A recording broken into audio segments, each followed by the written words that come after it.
जय हिंद दोस्तों, आप सभी का स्वागत है एक बार फिर से आपके अपने यूट्यूब चैनल यूनिक ज्ञान में। आज हम बीए 5th सेमेस्टर जियोग्राफी अर्थात भूगोल पेपर सेकंड के चैप्टर फर्स्ट को देखेंगे, जिसमें हमें क्या पढ़ना है, सुदूर संवेदन का अर्थ एवं परिभाषा अर्थात definition of the remote sensing and meaning of the remote sensing, जो कि हमारा पहला चैप्टर है। यूनिट फर्स्ट का पहला टॉपिक है हमारा भूगोल पेपर सेकंड का। अगर आप चैनल पर नए हैं तो चैनल सब्सक्राइब कर लीजिए। आपने सिलेबस ना देखा हो तो सिलेबस अपलोडेड है हमारे चैनल पर, वहां विजिट करिए, आपको मिल जाएगा। साथ ही साथ हर एक क्लास की आप नोट्स प्राप्त करना चाहते हैं तो हमारे टेलीग्राम चैनल को ज्वाइन कीजिए। वहां से आपको सभी चैप्टर्स की सभी क्लासेस की पीडीएफ्स प्राप्त होती रहेंगी, नोट्स प्राप्त होते रहेंगे। तो चलिए देखते हैं सुदूर संवेदन आखिर होता क्या है।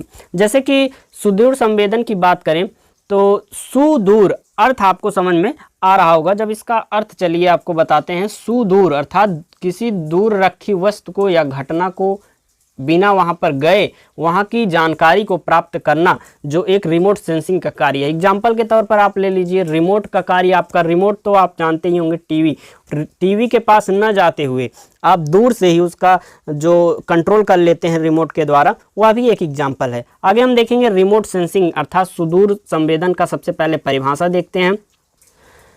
प्राचीन काल से मनुष्य के मन में यह जिज्ञासा रही है कि ब्रह्मांड और अंतरिक्ष के बारे में अधिक से अधिक जानकारी प्राप्त किया जाए। जैसे कि अब के लोगों को में भी इतनी अधिक जिज्ञासा बढ़ गई है और प्राचीन समय के लोग भी जानना चाहते थे कि ब्रह्मांड में आखिर चल क्या रहा है, ब्रह्मांड का मौसम क्या है, ब्रह्मांड में रहने लायक इन्वायरमेंट है या नहीं। इन सभी चीज़ों की जानकारी प्राप्त करने की इच्छा लोगों के मन में रहती है। प्राचीन काल से लेकर आधुनिक काल तक ग्रहों, उपग्रहों तथा नक्षत्रों को देखने के लिए दूरबीन का प्रयोग किया जाता था। जैसे प्राचीन काल में देखिए, जो ग्रह को देखते थे वह दूरबीन के माध्यम से देखते थे, उपग्रह को देखते थे दूरबीन के माध्यम से देखते थे। लेकिन जो 19वीं सदी में विकसित सुदूर संवेदन तकनीकी द्वारा दृश्य प्रकाश तरंग दैर्ध्य के माध्यम से ब्रह्मांड के बारे में जानकारी प्राप्त किया जा सकता है।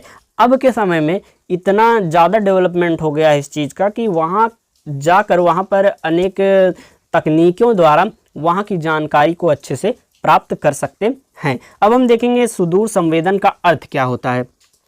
सुदूर संवेदन का अर्थ क्या है कि किसी दूर स्थित घटना, वस्तु अथवा धरातल के बारे में जानकारी प्राप्त करना। दूसरे शब्दों में सुदूर संवेदन का अर्थ बिना किसी भौतिक संपर्क के किसी वस्तु या घटना के बारे में सूचना एकत्रित करना। अर्थात जैसे हमें देख लीजिए चंद्रमा के जो धरातल है उसके बारे में सूचना एकत्रित करना है, जानकारी प्राप्त करना है। और वहाँ पर हम जा भी नहीं सकते, मतलब वहाँ पर जीवन यापन संभव है या नहीं, बिना यह सब जाने हम कैसे जा सकते हैं। तो वहाँ पर बहुत लोग जा भी चुके हैं। वहाँ बिना गए यहाँ से ही, अपनी पृथ्वी से ही वहाँ की जानकारी को कैसे हम प्राप्त कर सकते हैं, तो वह सुदूर संवेदन से ही, रिमोट सेंसिंग से ही संभव हो सकता है। अभी हाल ही में चंद्रयान 3 जो गया हुआ है, जो कि वहाँ पहुँच भी चुका है और वहाँ से हमें जानकारी धरातल की वहाँ की दे चुका है। जैसे अब वहाँ पर 23 अगस्त को वह लैंड हो जाएगा और वहाँ की सभी जानकारी को, वहाँ के मौसम को, मतलब वहाँ पर क्या क्या चीज़ें उपस्थित हैं, पहाड़ है, पक्षी हैं या कोई जानवर है या नहीं, क्या है, कैसे है, वहाँ की जानकारी हमको देगा। ये है सुदूर संवेदन। तरंग दैर्ध्य के परावैंगनी से लेकर रेडियो प्रभांग को, आंकड़ों को एकत्र करने की व्यवहारिकता अथवा अभ्यास को ही सुदूर संवेदन कहते हैं। अगला हम एक परिभाषा देख सकते हैं कि किसी घटना या ग्रस्त वस्तु के संबंध में शीघ्र एवं तीव्र जानकारी प्राप्त करना सुदूर संवेदन कहलाता है। आगे देखेंगे हम। सुदूर संवेदन जो है एक ऐसा विज्ञान है जो कि किसी स्थान, वस्तु अथवा घटना के संबंध में पृथ्वी दूर अंतरिक्ष से स्थित उपग्रह या अंतरिक्ष यानों पर लगे संवेदकों के द्वारा ग्रहण किए गए धरातली परावर्तित प्रकाश के आवेगों को अंकित करता है। वहाँ पर जो अंतरिक्ष में उपग्रह, जैसे आर्टिफिशियल सैटेलाइट हो गए, उनके माध्यम से दूसरे उपग्रहों के बारे में, अंतरिक्ष यानों में लगे कुछ रिमोट सेंसेस के द्वारा हम वहाँ की जानकारी, वहाँ के धरातल पर क्या परिवर्तन हो रहा है, मतलब परिवर्तन क्या हो रहे हैं, उसके बारे में अच्छे से जान सकते हैं। अब हम सुदूर संवेदन के परिभाषा को कुछ विद्वानों के द्वारा दिए गए परिभाषाओं को देखेंगे। प्लायड एफ सॉबिन्स के अनुसार सुदूर संवेदन उन विधियों से है जिसमें किसी लक्ष्य को पहचाने तथा उनके लक्षणों को मापने के लिए विद्युत चुंबकीय ऊर्जा जैसे प्रकाश, ऊष्मा, रेडियो तरंगों को प्रयोग में लाया जाता है। इनके कहना क्या है कि लक्ष्य इसका क्या होता है, किसी चीज़ को पहचानना, उनके लक्षणों को मापने के लिए, जैसे वहाँ के लोगों के बारे में जानना, मतलब वहाँ की क्या धरातल स्थिति है उसको जानने के लिए, उसके लक्षणों को जानने के लिए चुंबकीय, विद्युतीय जैसे प्रकाश, ऊष्मा, रेडियो तरंगों को प्रयोग में लाया जाता है। आगे देखेंगे हम। फिस्चर के अनुसार सुदूर संवेदन एक ऐसा कला है एवं विज्ञान है जो बिना संपर्क के किसी वस्तु के बारे में जानकारी प्राप्त करता है, अर्थात बिना संपर्क के वहाँ की जानकारी, अलग उपग्रह की जानकारी हमें लाकर देता है। फिस्चर जी के अनुसार सुदूर संवेदन यह है। बैरेट एवं कार्टिज, ट है, ट नहीं ट है, वो मिसप्रिंट हो गया है। उनके अनुसार यह है कि किसी निश्चित दूरी से किन्हीं युक्तियों द्वारा किसी लक्ष्य के अवलोकन को सुदूर संवेदन कहते हैं। आगे देखेंगे हम।